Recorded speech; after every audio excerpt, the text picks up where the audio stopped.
Indiana, where cornfields line quiet roads, is winning in a contest where no state wants to come in first. Voter apathy. Of the 50 American states in the 2014 election, Indiana came in dead last in turnout. I don't really know if I should utilize my voting right just because I can. I'm thinking I probably won't vote. And with Hillary Clinton and Donald Trump racking up relatively high unpopularity ratings in polls, even many voters who aren't apathetic are unenthusiastic. It's not whether I like him or not, but I think I'll be voting for Hillary this time around. And that's in a nation with a relatively low voter turnout.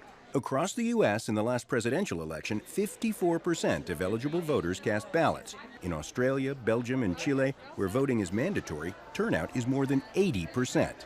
In the 2014 election, just 28% of voters cast their ballots here in Indiana. That's the lowest rate in the country and the lowest rate here in 60 years.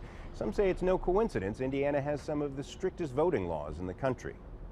Indiana has a stringent voter ID law. It also shuts down registering 1 month ahead of an election and requires an approved excuse for an absentee ballot. If it were pretty simple, where there was no cutoff date, if we could register the same day we vote, if we didn't have to have the ID to prove that we exist, they don't help voting. They kind of put a little roadblock in front of it all. Indiana is one of several Republican-leaning states to tighten voting laws, a move political analysts say excludes minorities and others who lean toward the Democratic Party from voting.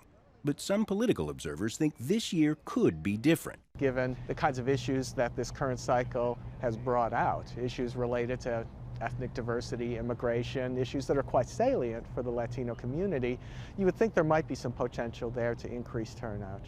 With Indiana Governor Mike Pence running as Trump's vice presidential candidate and Hillary Clinton promising debt-free college, there are signs of interest among students here at Purdue University.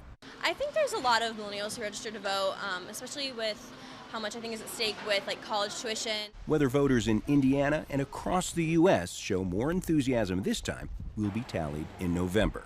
John Hendren, Al Jazeera, West Lafayette, Indiana.